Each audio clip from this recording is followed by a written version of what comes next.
Hello everyone, welcome back to my another video. So বছর শুরু হতে না হতেই একটা বিয়ে বাড়ি পেয়ে গিয়েছিলাম। আমাদেরই খুব কাছের একটা রিলেটিভস এর বিয়ে ছিল, আর অনুষ্ঠানটি হয়েছিল আমাদেরই পাড়ার বড় কুঠিতে। আমাদের যেতে যেতে একটু রাত হয়ে গিয়েছিল, আর এটা হলো বিয়ে বাড়ির গেটটা। ঢুকতেই বাদিকে একটা মিউজিক পারফরমেন্স হচ্ছিল স্যাক্সোফোনের। তারপরে আমরা চলে গেলাম ভেতরের দিকে, আর এখানে গ্রাউন্ড ফ্লোর থেকেই অনেকগুলো ফটো জোন ছিল। প্রত্যেকটা কর্নার যেন খুব সুন্দরভাবে সাজানো ছিল। তারপর আমরা চলে গেলাম লিফটে করে বর বউর কাছে, আর এই হলো আমাদের সেদিনকার ব্রাইড। দুজনকে দেখতে ভারী মিষ্টি লাগছিল। তারপর কিছুক্ষণ চললো ফটো তোলার পালা। আর এই বড় কুঠিটা যেহেতু ছিল রাজবাড়ির উপর আমার অ্যাট্রাকশন তো অনেক দিনেরই, তাই জন্য চারিদিকটা একটু ভালোভাবে ঘুরে দেখছিলাম। আর পুরো রাজবাড়িটায় যেন বাঙালিয়ানার একটা আলাদাই ছোঁয়া ছিল।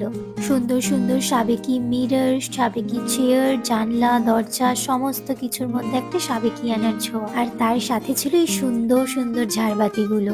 তারপর আমরা চলে গিয়েছিলাম স্টার্টারের দিকে। স্টার্টারে তো অনেক আইটেম ছিল, দু ধরনের momo, French fries, butter fries, paneer pakora, chicken pakora, আরো অনেক কিছু। সো অল্প একটু স্টার্টার নিয়ে একটু গল্প করছিলাম সবার সাথে, কারণ অনেক চেনা মানুষজন ছিল সেখানে। কিছুটা গল্প আড্ডা দিয়ে আমরা চলে গেলাম মেন কোর্সের দিকে। যাওয়ার পথে এই ফ্লাওয়ার ডেকোরেশনটাও যেন নজর কাড়ার মতো, প্রত্যেকটা কর্নার যেন ফটো তোলার জন্য একদম পারফেক্ট। স্টার্টার খেয়ে আমার পেট প্রায় ভরে গিয়েছিল, তো মেন কোর্সের দিকে আমার যেতে ইচ্ছাও করছিল না, বাট অনেক রাত হয়ে গেছিল, বাড়ি যেতে হবে, তো আমি মেন কোর্সের দিকে গেলাম। গিয়ে তো দেখি খাবার জায়গাটা আরো সুন্দর। খাবারের মধ্যে তো অনেক আইটেম ছিল, ভেজ অ্যান্ড নন ভেজ, দুটো সেকশন ছিল।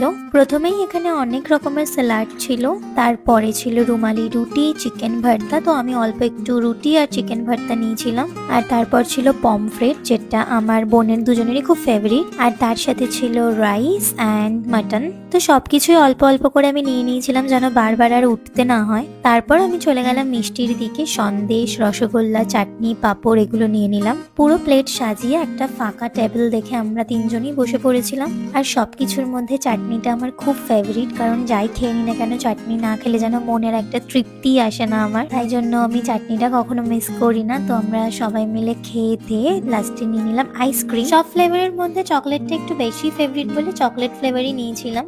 সো আজকের ভিডিওটা এখানেই শেষ করলাম, দেখা হবে আবার পরের ভিডিওতে। বাই।